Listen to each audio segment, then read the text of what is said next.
सुनबाई, थंडी खूप पडायला लागली आहे.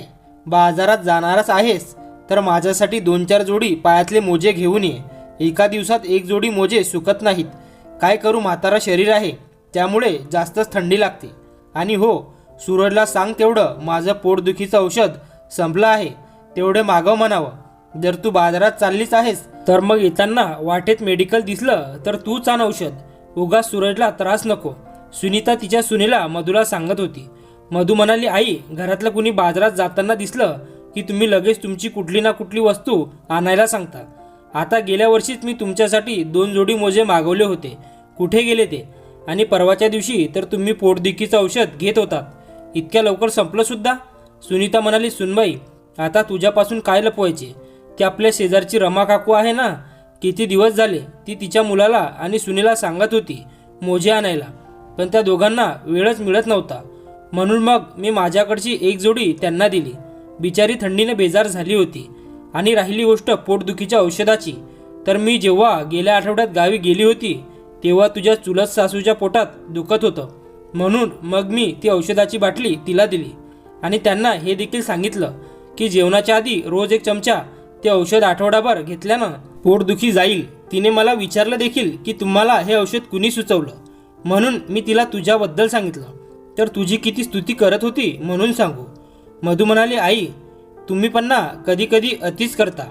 अहो, आपण घरात काय फार्मसी चालू केली आहे का? आपलं घर म्हणजे काय धर्मशाळा आहे का की तुम्ही तुमच्या वस्तू गावभर वाटत फिरताय? तुम्हाला माहीत तरी आहे का या सगळ्या वस्तू किती महाग आहेत आणि किती पैसे लागतात त्यांच्यासाठी? या वस्तू काय फुकट येतात का?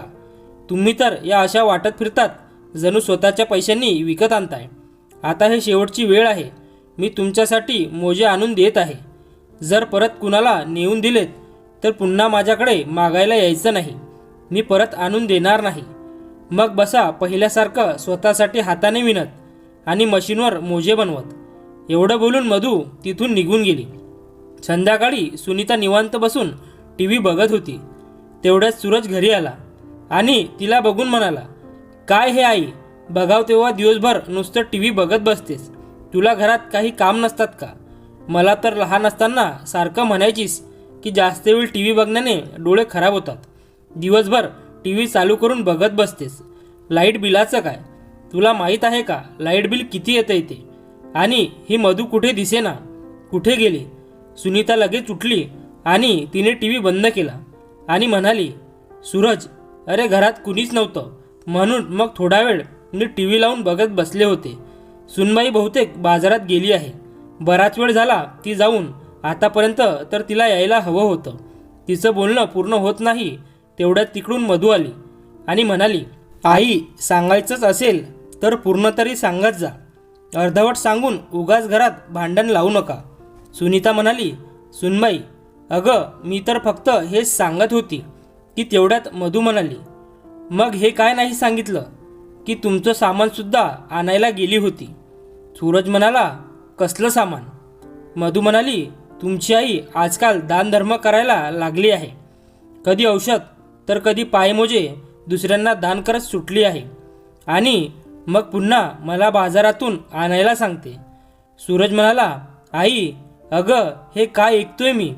ती एवढी बेजबाबदार कशी होऊ शकतेस? स्वतःच्या वस्तू सांभाळायचं विसरून गेलीस का काय? आता हे जर असंच चालू राहिलं तर मग नाईलाजाने मला आणि तुझ्या सुनेला तुझ्या प्रत्येक वस्तूचा हिशोब ठेवावा लागेल. एवढं बोलून सूरज त्याच्या बायकोला घेऊन त्याच्या खोलीत निघून गेला. तो गेल्यावर मात्र सुनीताचा चेहरा अगदी रडवेला झाला. काही वेळानंतर सूरज त्याच्या बायकोला घेऊन कुठेतरी बाहेर फिरायला निघाला होता. सुनीता म्हणाली, सुनबाई, माझं शुगर फ्री च्यवनप्राश आणि हॉर्लिक्स संपत आलंय. जर बाहेर बाजारात निघाला आहात तर येताना तेवढं घेऊन या. मधू म्हणाली, आई, आम्ही जेव्हा कुठे बाहेर जायला निघतो तेव्हा प्रत्येक वेळी तुम्ही काही ना काही कारण सांगून आडवं येताच. आणि काय हे प्रत्येक वेळी प्रत्येक सामान संपलंय? सुनीता म्हणाली, तसं नाही सुनबाई, संपलं नाही. अजून 2-3 दिवसाचं आहे म्हणून अगोदरच तुला सांगत आहे. सूरज म्हणाला, आई, 1-2 दिवस च्यवनप्राश नाही खाल्लंस तर काही लगेच कमजोर किंवा अशक्त होणार नाहीस तू. एवढं बोलून ते दोघे निघून गेले. त्यांच्या जाण्यानंतर काही वेळाने घराची बेल वाजली. सुनीताने जाऊन बघितलं तर तिच्या नवऱ्याचे जुने मित्र रामराव आले होते. ते दोघे बसून बोलत होते. रामराव सुनीताला सांगू लागले, सुनीता वहिनी, तुमच्या नवऱ्याची कमलेशची जी पेन्शन गेली 7-8 महिने थांबली होती ती आता पुन्हा चालू होणार आहे. त्या पेन्शनमध्ये अजून थोडी वाढ झाली आहे. त्यासाठी तुमची सही लागेल. माझी पण तब्येत ठीक नसते, त्यामुळे सारखं सारखं मला यायला जमणार नाही. तुम्ही जे सांगितलं होतं त्याबद्दल मी बँकेत एकाशी बोललो आहे. तो तुमचे सगळे पैसे तुमच्या गावाकडच्या अकाउंटमध्ये ट्रान्स्फर करेल आणि हे ATM ठेवा. जेव्हा कधी तुम्हाला पैशाची गरज भासेल तेव्हा याने पैसे काढा. सुनीता म्हणाली, रामराव, आमचे हे गेल्यानंतर मला तुम्ही खरंच खूप मदत केलीत. काय सांगू तुम्हाला, मी माझ्या मुलासोबत आणि सुनेसोबत राहते आहे, पण माझ्यामुळे त्यांचा देखील खर्च वाढला आहे. आमचे हे तर मला सोडून गेले, पण माझ्या म्हातारपणाची सोय तेवढी करून गेलेत. या शहरात काही आपलेपणा वाटत नाही आणि तुम्ही तर माझ्यासाठी दुसरीकडून या शहरात आलात.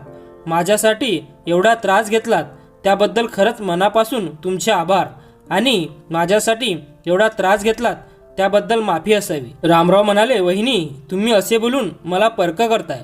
अहो, कमलेश भाऊ तर माझ्या मोठ्या भावासारखे होते. मला कधी काहीही अडचण यायची तेव्हा सगळ्यात आधी तेच माझ्या मदतीला उभे राहायचे आणि त्यांनी कधी माझ्याकडे कसलाच हिशोब ठेवला नाही.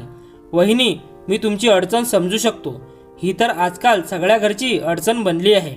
आई बाप आपल्या मुलांच्या सुखासाठी सगळं काही खर्च करतात, पण नंतर तीच मुलं आपल्या आयुष्यात त्यांना जागा देत नाहीत. अशा प्रकारे थोडा वेळ बोलून मग रामराव निघून गेले. संध्याकाळच्या वेळी जेव्हा सुनीताचा मुलगा आणि सून आली तेव्हा त्यांनी बघितलं की प्लेटमध्ये काही बिस्किट होती. लगेच मधूने विचारलं, आई, कुणी आलं होतं का आपल्याकडे? सुनीताने मग सगळी हकीकत सांगितली. मधू म्हणाली, काही हजाराच्या पेन्शनासाठी एवढी चहा पाण्याची सोय करायची काय गरज होती? आता हेच बघा, हे बिस्किट हवेत उघडं ठेवलंय. आता ते खराब झालं. तुम्ही बऱ्याच गोष्टीची नासाडी करता आई. थोडं लक्ष ठेवत जा या गोष्टीकडे. सुनीता म्हणाली, राहू दे सुनबाई, तसेही संध्याकाळची चहाची वेळ झालीच आहे. मी ते बिस्किट चहासोबत खाईन.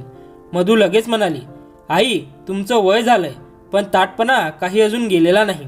घरातल्या वस्तूंची जर नासाडी होत असेल आणि सून आपल्या सासूला त्याबद्दल बोलत असेल तर मग त्यात वाईट वाटण्यासारखं काय आहे? या सगळ्या लहान लहान गोष्टीमुळेच सुनीताच्या आतमध्ये काहीतरी तुटत होतं. ती रोज विचार करायची की ज्या मुलाकडे आजपर्यंत मी कधीच कुठला हिशोब मागितला नाही, तो माझ्या म्हातारपणी माझा सगळा हिशोब ठेवायचा म्हणतोय. असंच विचार करत होती. तेवढ्यात फोन वाजला.